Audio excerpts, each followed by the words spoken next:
नमस्कार दोस्तों, lake city news के खास कार्यक्रम मुद्दों की बात जनप्रतिनिधियों के साथ में आपका स्वागत है। आखिरकार क्या कहा पेट्रोल डीजल के बढ़ते दाम पर भाजयुमो के जिला अध्यक्ष गजेंद्र भंडारी ने?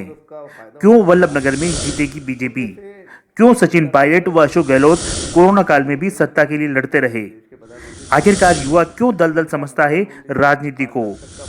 इन सभी के जवाब जानेंगे आज आप लेक सिटी न्यूज के खास कार्यक्रम सीधी मुलाकात मुद्दों की बात जनप्रतिनिधियों के साथ। चलिए करवाते हैं मुलाकात। चर्चाओं के दौर में आज हमारे साथ है उदयपुर के भारतीय जनता युवा मोर्चा के जिलाध्यक्ष गजेंद्र जी भंडारी। उनसे हम जानेंगे, कुछ खास मुद्दों पर चर्चा करेंगे कि आखिरकार युवाओं को लेकर के उनकी क्या सोच है। केंद्र में जो सरकार है, मोदी सरकार, वो युवाओं के लिए किस तरह से सोचती है उनके रोजगार को लेकर के। तो आइए हम सबसे पहले उनसे चर्चा करते हैं। जी, सबसे पहले हमारे कार्यक्रम में आपका स्वागत है। बहुत बहुत धन्यवाद। जी सर, सबसे पहले ये जानना चाहेंगे कि मोदी सरकार है वो किस तरह से युवाओं के लिए रोजगार की बात कर रही है।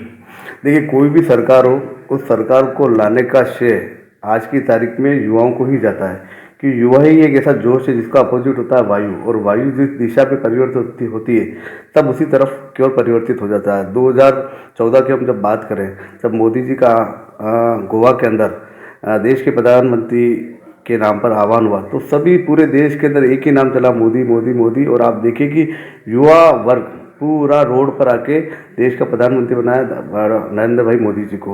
उसके बाद आप देखिए 2019 के अंदर भी स्पष्ट बहुमत आया युवाओं के दम पर, आम जन ने भी पूरा सहयोग किया। जिस प्रकार से मोदी जी की जो नीतियाँ हैं, सबसे पहली नीति हम देखें जो उन्होंने युवाओं के लिए रोजगार के अवसर प्रदान किए। एक चीज़ को देखने की और सोचने की बहुत जरूरत है कि सरकार अगर आपको फ़ायदा देती है तो उसका फ़ायदा भी आपको उठाना चाहिए। मुद्रा लोन करके एक सरकार ने एक योजना निकाली थी जिसके गारंटर बने थे देश के प्रधानमंत्री नरेंद्र भाई मोदी जी। उन्होंने कहा मुद्रा लोन लीजिए, आपके 5 लाख तक का, 15 लाख तक का, 25 लाख तक का जो भी आप प्रोजेक्ट करना चाहते हैं उस प्रोजेक्ट को लीजिए, और सरकार की तरफ से बहुत ही कम रेट ऑफ इंटरेस्ट के ऊपर वो लोन दिया जा रहा था। कई युवाओं ने उसका फ़ायदा उठाया और आज वो युवा छोटे से रोजगार से बड़े बड़े स्तर तक के रोजगार कर रहे हैं, और कई लोगों ने तो बड़ी बड़ी फैक्ट्रियां भी लगा चुकी है। तो अपने को फ़ायदा तो सरकार की योजनाओं का लेना ही पड़ेगा। जब सरकार खुले हाथ से दे रही तो हमको भी खुले हाथ से लेना चाहिए। जी बिल्कुल सही बात है। जब सरकार देती है तो युवाओं को भी आगे आना चाहिए इस योजनाओं को और ज़्यादातर उसका लाभ उठाना चाहिए।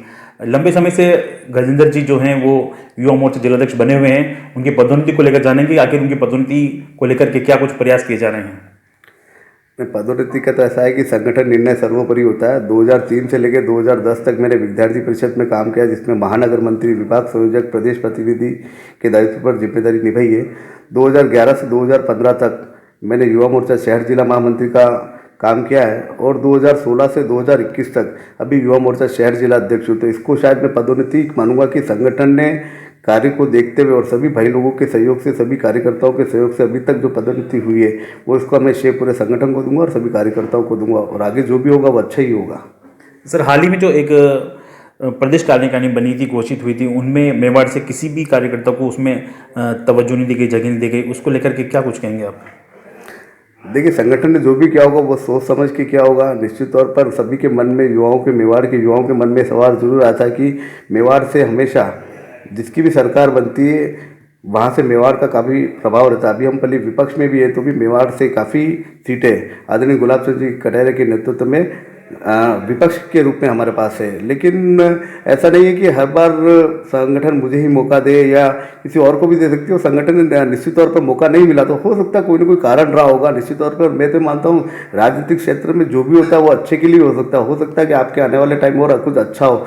और बात रही प्रतिनिधित्व की वाली बात, तो सभी कार्यकर्ता अपने आप में जितने भी राजस्थान के वो अपने आप में सभी प्रतिनिधित्व करते हैं, तो ऐसी कोई बात मैं मानता नहीं। बात करें अगर देश में बढ़ती हुई बेरोजगारी है या फिर पेट्रोल डीजल के दाम है, गैस के दाम में लगातार उनमें बढ़ोतरी होती जा रही है, किस तरह से आप जो आम जनता है वो काफ़ी त्रस्त है एक तरह से अगर देखा जाए, तो क्या कुछ कहना चाहेंगे इस बारे में पेट्रोल डीजल के दामों को लेकर के?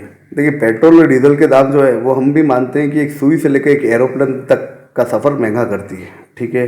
लेकिन इस बात को भी हमको समझने की आवश्यकता है कि अगर इंटरनेशनल मार्केट में अगर क्रूड के दाम बढ़ते हैं तो निश्चित तौर पर पेट्रोल के दाम भी वाजिब तौर से बढ़ेंगे। और इन दिनों में काफ़ी दिनों में देखने आ रहा है कि पेट्रोल और डीजल के दाम बढ़ रहे हैं, तो निश्चित तौर पर सरकार भी, जैसे आप देखिए कि स्टेट गवर्नमेंट का भी फर्ज बनता है। आज हमारे यहाँ पर राजस्थान के अंदर अशोक गहलोत ने पेट्रोल और डीजल पे सबसे ज़्यादा टैक्स लगा रखा है। यही कई जगह उदाहरण देते कि आपके एमपी में भी लगा रखा है, तो निश्चित तौर पे मैं भी मानता हूँ कि एमपी में लगा, लेकिन उदाहरण आप दूसरा भी देखिए जहाँ पर बीजेपी की सरकार है, चाहे वो गुजरात में हो, चाहे यूपी में हो या चाहे हरियाणा में, वहाँ पर कम से कम 10 से 12 रुपये लीटर पेट्रोल कम है। तो और इसका कारण भी मानता हूँ कि कोई भी सरकार आती है उसको इनकम ऑफ सोर्स का साधन अधिक से अधिक अपनाना पड़ेगा। हमारे राजस्थान के अंदर देखने में आया कि जब जब अशोक जी गहलोत की सरकार आती है, वो इनकम ऑफ सोर्स के साधनों को, जो हम कहते हैं आय के स्रोत, उनको नहीं बढ़ाती, और जो लिमिटेड जो ज़रूरतमंद चीज़ें हैं जो इंसान के जीवन में सवेर से लेकर शाम तक काम आती है, उन्हीं पर टैक्स बढ़ाती रहती है। और आम जनता को भी क्या कर सके, आम जनता जब घोषणा पत्र आते हैं, युवाओं के लिए घोषणा पत्र आए थे कि 3500 रुपये प्रत्येक बेरोजगार को दिया जाएगा, किसानों के लिए आया कि 10 दिन के अंदर आपका कर्जा माफ़ कर दिया जाएगा, इस तरह की बहुत सारी लुभावनी जो वादे उन्होंने किए उस पर वो खरे उतर नहीं पाए। कुल मिलाकर ये जो घोषणा है, मैं कहता हूँ कोई भी सरकार हो, पहले 5 घोषणाएं भी करें, लेकिन जनता आपको जो वोट दे रही है उनके ऊपर 100% आपको खरा उतरना चाहिए, ताकि आम जनता को ऐसा नहीं लगे कि ये मेरे जीवन के 5 साल जो मैंने वोट दिया था, मैंने कुछ सोचा था कि मैं तरक्की करूंगा, मेरे जीवन में तरक्की करूंगा, मेरे परिवार में तरक्की करूंगा, वो वापिस 5 फीट ऊपर जाने की जगह 10 फीट गहराई में चला जाता है। अगर बात करें संगठन को मजबूती को लेकर के, युवा मोर्चा किस तरह से संगठन को मजबूत कर रहा है मेवाड़ में? देखिए, युवा मोर्चा पार्टी का एक अरावल दस्ता होता है। आज अगर हम देखें कि कई युवा मोर्चा से निकले हुए कार्यकर्ता जो हैं वो राष्ट्रीय स्तर पर, आज हमारे अनुराग जी ठाकुर की हम बात करें जो राष्ट्रीय अध्यक्ष रहे हैं युवा मोर्चा के, आज वो अर्थव्यवस्था वित्त मंत्री हैं। इसके अलावा अगर हम हमारे देखें यहाँ पे, अगर राजस्थान स्तर पर भी बात करें तो आज सतीश जी पुनिया जो हैं हमारे पार्टी के प्रदेश अध्यक्ष, वो भी युवा मोर्चा से निकले। ऐसे अशोक जी लावटी हैं, वो युवा मोर्चा के प्रदेश अध्यक्ष रहे। ऐसे बहुत सारे नाम ऐसे हैं युवा मोर्चा के जिन्होंने एक मंडल स्तर से राष्ट्रीय स्तर तक का सफर तय किया और सत्ता में भी हैं और संगठन को भी मजबूती प्रदान की। इसलिए युवा मोर्चा तो हर पार्टी का अरावल दस्ता होता है। अगर बात करें युवाओं की, तो युवा आजकल जो है सबसे ज़्यादा राजनीति का कैरियर चुनना चाहता है। जो नए युवा इससे जुड़ना चाह रहे हैं पार्टी पॉलिटिक्स से, उनको आप क्या मैसेज देना चाहेंगे? क्या राजनीति करियर बेस्ट रहता है या फिर उनको सरकारी जॉब में जाना चाहिए?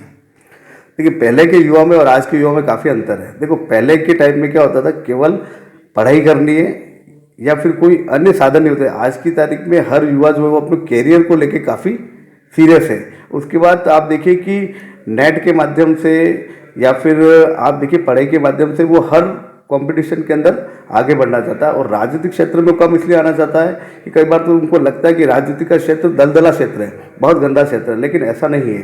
राजनीतिक क्षेत्र में आपका काम करने का तरीका कैसा है, अगर आपका मन साफ है और आप अच्छा वाकई में आम जनता के लिए भलाई करनी चाहिए, तो मैं चाहता हूं कि युवाओं को आगे आना चाहिए। और आज की तारीख में आप देखो, अधिक से अधिक आप देखिए कि अभी पंचायत के चुनाव थे, नगर निगम के चुनाव थे, उनमें अधिक से अधिक युवाओं को मौका मिला। और आप देखिए पहले सरपंच, वार्ड पंच या जो प्रधान बने वो अधिक से अधिक युवा वर्ग बना, ताकि युवा वर्ग की सोच में काफ़ी अंतर होता है और वो अपने क्षेत्र को आगे बढ़ाने का हमेशा प्रयास करता है कि कैसे हम इस क्षेत्र को आगे बढ़ा सकें। सर, जो उपचुनाव होने वाले हैं बल्लभनगर में, बाजुओं देहात भी होता है और शहर भी होता है। वैसे आप शहर से हैं, लेकिन अगर देहात में चुनाव हो रहे हैं, किस तरह से युवा मोर्चा की भागीदारी रहेगी? देखिए, सबसे पहले तो मैं दिवंगत आत्मा गजेंद्र सिंह जी शक्तावत को श्रद्धांजलि अर्पित करता हूँ, क्योंकि असामयिक समय पर उनकी देहांत हो जाना सभी के लिए एक क्षतिपूर्ति। क्योंकि जब भी कोई चुनाव लड़ता है, पार्टी उसको सिंबल देती है, तो वो उस पार्टी से लड़ता है। जब वो जीत कर आ जाता है तो वो पूरी विधानसभा का विधायक होता है। उपचुनाव हैं, राजसमंद में भी हैं, वल्लभनगर में भी है, सहाड़ा में भी है, 4 विधानसभा क्षेत्र है और एक मास्टर भंवरलाल जी मेघवाल उनका सुजानगढ़ है। वहाँ पर 4 राजस्थान में उपचुनाव है। निश्चित तौर पर ये होता है कि जब जिसकी सरकार होती है, अधिक से अधिक सीट है वो उन्हीं के पक्ष में जाती है। लेकिन इस बार ऐसा नहीं हुआ, क्योंकि पिछले 2-2.5 साल के अंदर अशोक जी गहलोत ने जो वादे किए, उन वादों पर वो कायम नहीं हो सका। मैं आपको सबसे पहले एक बहुत सीधा सा उदाहरण देता हूँ कि एक पूरे विश्व के अंदर एक भयंकर महामारी जो आज भी चली रही है, भगवान की दया से आज कम है, कोरोना की एक महामारी है।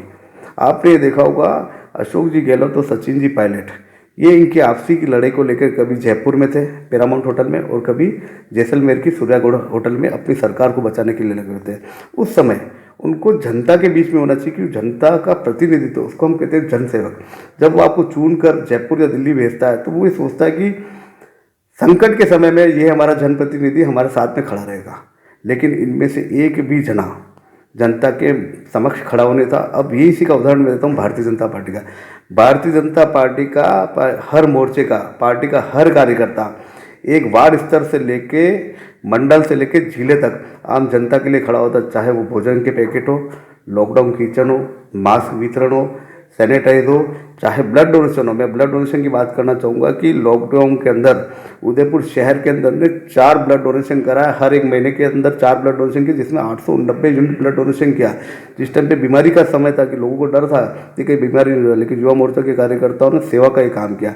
तो इसलिए अशोक गहलोत सरकार एक तरह से देखा जाए 2-2.5 साल के अंदर विफल है। मैं तो कह रहा हूँ उपचुनाव को छोड़ो, 200 विधानसभाओं पे चुनाव करा देने चाहिए और उसका रिजल्ट कांग्रेस को कल की तारीख में पता पड़ जाएगी कि भारतीय जनता पार्टी कम से कम 150 सीटें वरिष्ठ नेताओं के मार्गदर्शन में जीत कर आएगी और पुनः सरकार बनाएगी। 4 उपचुनाव है सीटों का, उसके अंदर तो देखिए टिकट वितरण पे भी फर्क पड़ता है कि टिकट वितरण क्या हो रहा है। कार्यकर्ताओं के अनुसार अगर टिकट वितरण हुआ तो निश्चित तौर पर वो कैंडिडेट चारों जीत के भारतीय जनता पार्टी के आएंगे। तो गजेंद्र भंडारी हमारे साथ थे जो हमसे खास चर्चा करते। सर, आपका हमारे चैनल में बात करने के लिए सबसे धन्यवाद। बहुत बहुत धन्यवाद आपका भी और आपके न्यूज़ रिपोर्टर साहब का भी। तो ये थे भाजपा जिलाध्यक्ष गजेंद्र भंडारी, जिन्होंने हमसे खास चर्चा की। और ऐसे ही चर्चाओं के लिए हमारे साथ बने रहिए और देखते रहिए लेक्सिस न्यूज़ राजस्थान।